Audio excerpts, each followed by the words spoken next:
हिरे हिरे छबू मामा लागला काही पत्ता?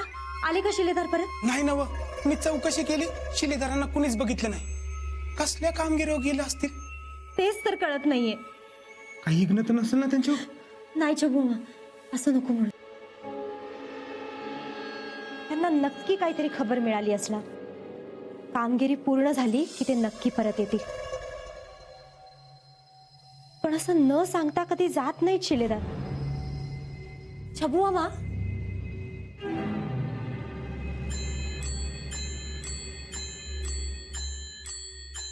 ते बघ, इथं तुझी झालेली घालमेल त्यांना कळत नसेल व्हय? खरं तर तुला सांगून जायला पाहिजे त्यांनी.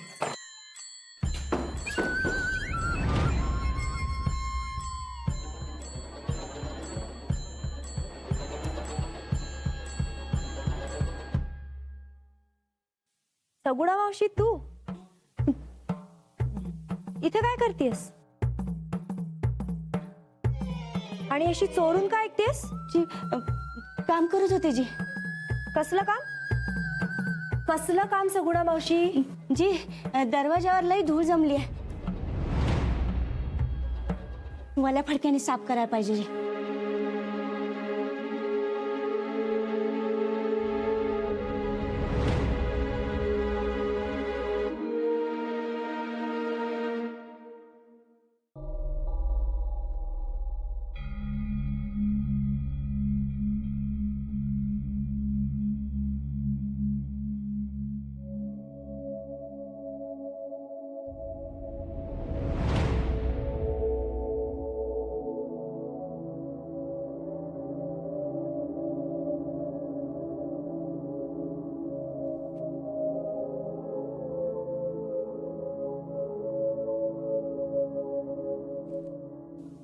छबू मामा, सगुणा मावशीचं वागणं आजकाल जरा विचित्रच वाटतंय. ती काहीतरी लपवतीये आपल्यापासून. चिचोका गेल्यापासून ती असं वागतीये. वय खरंय बघ तुझं. त्या दिवशी चिचोक्याच्या कापडानं मी घाबरली होती लय. दरी नीट ठेव. कुणाची आहे? आपल्या चिचोक्याचे. हो, मलाही स्वयंपाकघरात झोपताना त्याचं भूत दिसलं असं म्हणाली होती. तू झोप, मी दिवे मालवते. नाही, राहू द्यात, पेटतेच राहू द्या. मला भ्या वाटत. कसलं भूत? कुणाचं? चिचुकाचं. हा? चिसोक्याची का भीती वाटते तिला? चिसोका गायब झाला त्या दिवशी बडीबीला तो बावनखणीत आल्याचा भास झाला होता.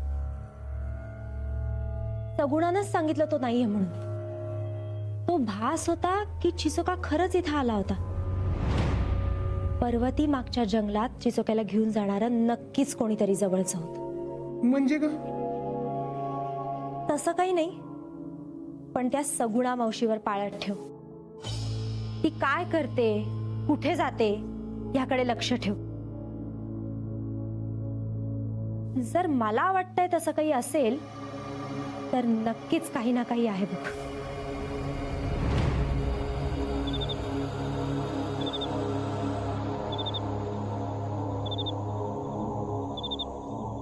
कात्रजच्या मंदिराच्या आसपास शेराने त्याची पेंढाऱ्याची फौज तैनात करून ठेवली.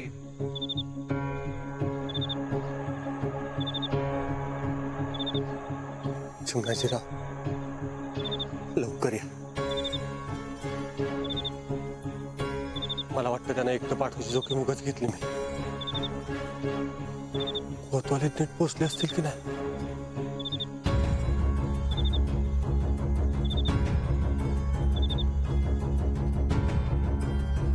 सरकार आहेत का? मला आता त्यांना लगेच भेटायला हवं. आता आज जाता येणार नाही. माझं काम आहे कोतवालांकडे, मला भेटलंच पाहिजे. सांगितलं ना, आज जाता येणार नाही. नाही म्हणजे मला भेटायलाच हवं त्यांना. सरकार, हो बाई, हो बाई, सरकार, हो बाई, कुठं चालला? थांबा.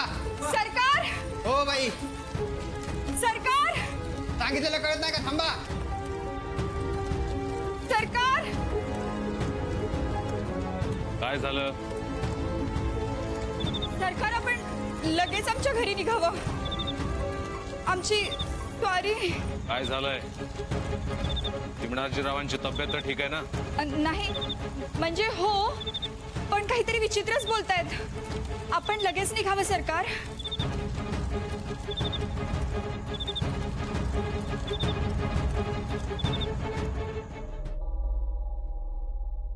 अक्का अशी अंधारात काय बसलीस? तुझा भातसा हा माझा लेक त्याची वाट बघत बसलीये. हा अरे काल रातच्याला गेलाय बघ, अजून आला नाही नव्हे. आता येतोय तिथंच आहे, बावनखडीत राहतोय कुणाच ठाऊक. अक्का तू उग काय बी बोलत असतेस बघ. आपला बाई तशातला वाटतो का ग तुला? आणि तुला वाटतं तशी गेला वाईट नाही बर, मनाची लई चांगली पोर आहे. पण हे मावशीला नाही ना पटत. काय नाही ते बोलून तिच्या हातून बांगड्या काढून घेतले. काय अक्का ग काय केलंस तू? हे बाईनं स्वतःच्या हाताने तिला बांगड्या दिला होता. त्याच्या मनाला काय वाटेल याचा विचार बी केला नाही तू? हे बघ आता हे समजा काय त्याला सांगू नकोस, नाहीतर आणखीन माझ्यावरती रुसायचा त्यो. आता तुम्ही नाही सांगितलं तरी ती बाया सांगलच म्हणा. माझा पोरगा तुटायला लागलाय माझ्यापासनं. अरे जीव जळायला लागलाय माझा, पण तुम्हाला कुणाला काहीच नाही त्याच. अक्का पण बाजीवर जरा बी विश्वास नाही का ग? मला आहे, मला पूर्ण आहे बाजीवर बी आणि हिरावर बी. अगं आपला बाजी एखाद्याची मान मोडल पण मन मोडणार नाही. अगं जो बाजी त्या बारक्याच्या चिचुक्याचं मन राखायचं म्हणून हिराला सोडणार होता, तो तुझं मन मोडल का? अगं जरा ते विचार कर ना. अरे मग गेलाय कुठं त्यो? का नाही आला कालपासनं? तू कामगिरीवर गेलाय. कोतवालीचं काम कसं असतं ठाव आहे ना तुला? तुमच्या त्या कोतवालीला माझ्या पोरग्याशिवाय दुसरं कोण मिळतच नाही का रे कामगिरीसाठी? आणि दाद्या, अरे तू तरी जायचं नाहीस का त्याच्या संगत? का नाही गेलास? मी का नाही गेलो संकट? मी बाजी संकट बोंबला. काय झालं? अक्का अगं कोतवालासनी सांगावा द्यायचा होता आणि मी सांगितलंच नाही. कसला? बाजी चिमणाजीला भेटायला गेला. चिमणाजी काहीतरी महत्वाचं सांगणार होता बाजीला. अरे पण त्याचं कोण? कोण? हा? काय नाव तुझं? कोतवाल आहेत का कोतवाली? नाही, ते चिमणाजीरावांच्या घरी गेल्यात. चिमणाजीरावांचं खूळ जाऊन त्यांची याद परत आली म्हण. काय सांगतो? बरं मी जाऊ का? हा निघ. मला जायला उशीर होते. अक्का तुझा लेख कामगिरी फते करून याला. आता येईल तुझा बाजी घरी. होय बाबा. कावेरी चल बाई, जेवणाची तयारी करूया. भुके अजून येईल बाई माझा भाजी आता. ये बाई चल. चांगलं गोडा धोडाचं करा.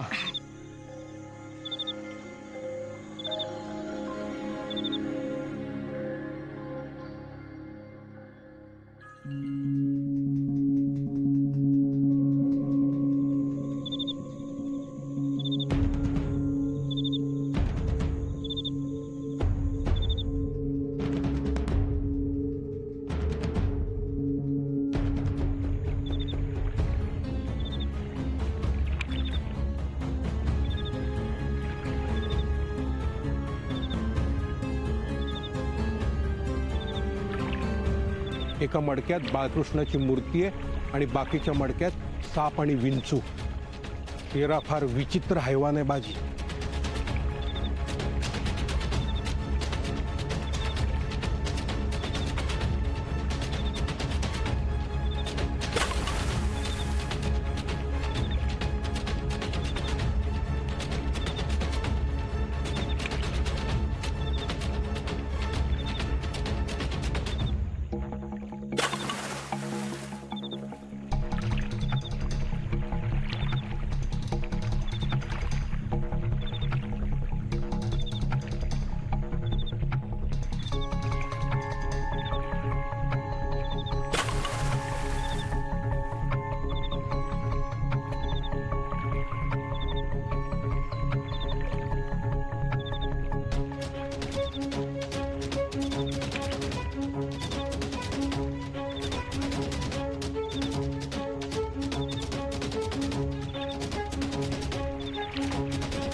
धनी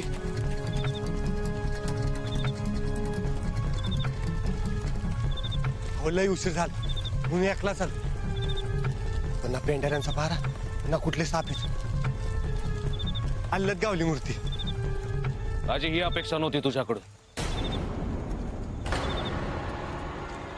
ताब्यात घ्या बाजीला.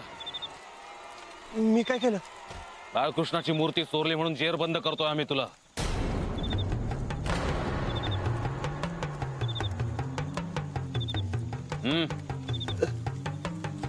अहो धनी मी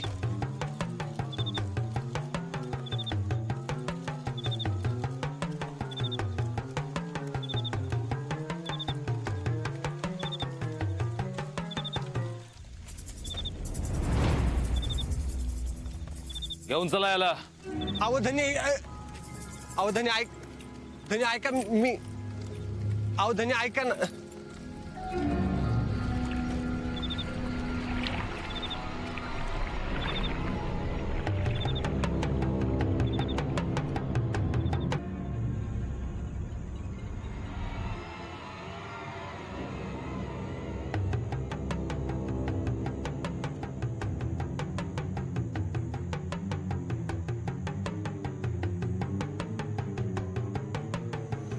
सांग बाजी.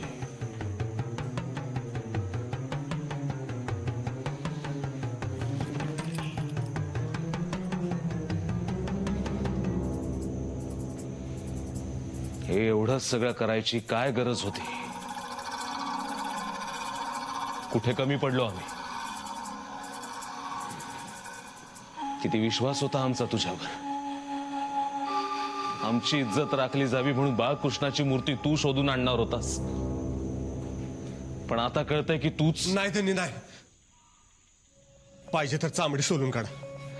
मनात येईल ती सजा द्या पण असा आळ घेऊ नका. मी जबान दिली होती तुम्हाला. मग का चोरलीस बाळकृष्णाची मूर्ती? चोरली नाही. मी ती परत आणाय गेलतो. बाळकृष्णाची मूर्ती कात्रच्या तलावकडे असल्याची खबर मला मिळाली होती म्हणून मी आणाय गेलतो.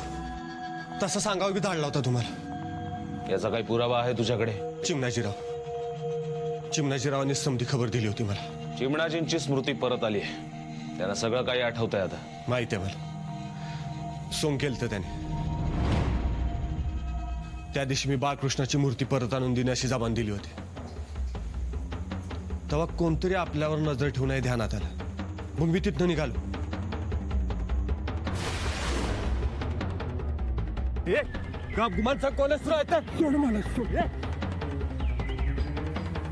चिमणाजीराव बाजी तुम्हाला चतुर्शिंगीच्या मंदिराबाहेर रात्री भेट.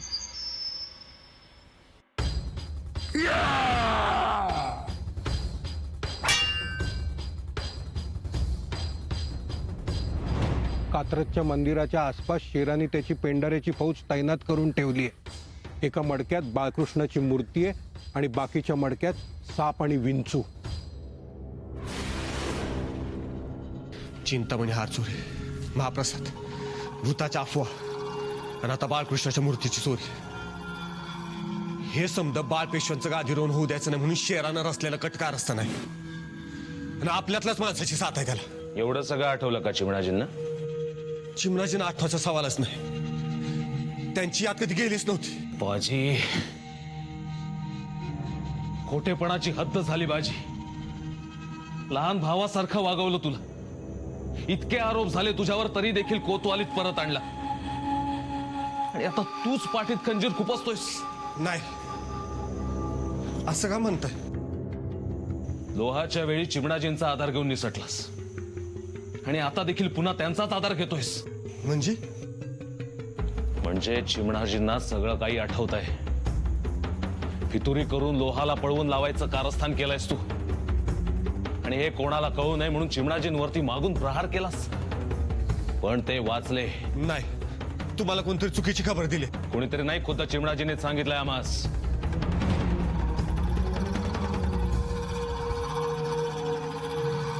त्यांनी तुझ्या विरुद्ध फिर्याद नोंदवली. काय? चिमणाजीराव? हो, चिमणाजी.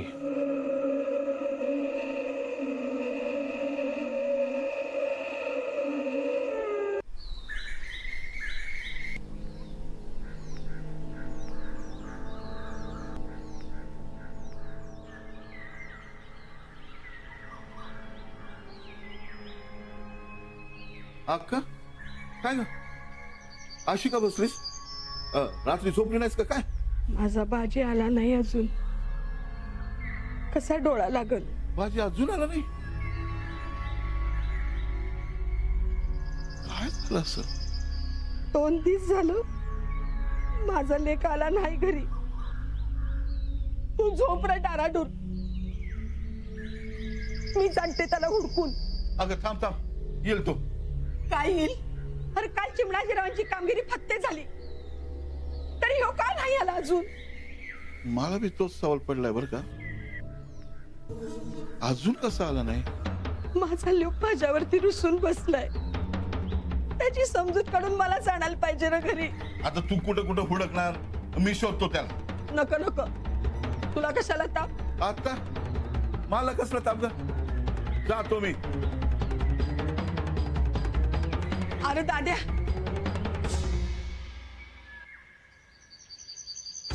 हे बघ, त्याला समजाव असं जर ह्या मायवर रुसून बसशील तर ती मरून जाईल म्हणावं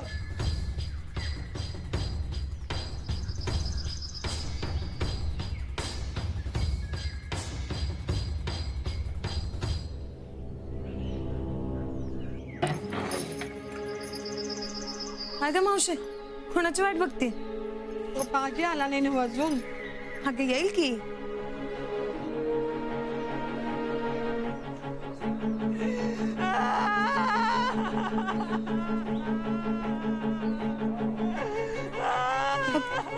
मावशी कसलं का आरडाओरडा अगं काय कळना झालं अरे शिरप्या इकडे काय मावशी काय झालं लोक का आरडायला लागले काय माहित नाही माझी कारभारी बी कसं तरीच करायले अगो बाई काय झालं रे तिला ताण लागले म्हणून गटागट पाणी प्यायले आणि लागले तडफडायला बाई पाण्यानं होय पाण्यानं वैद्याला आणायला चाललोय हा बाई जा बाबा जा आता पाण्याला काय झालं ग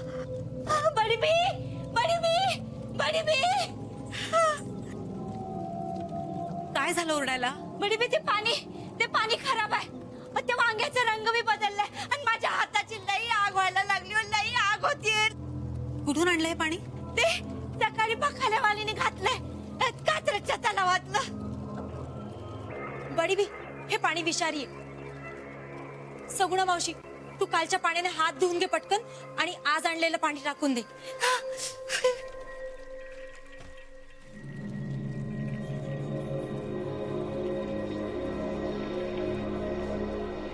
सेहर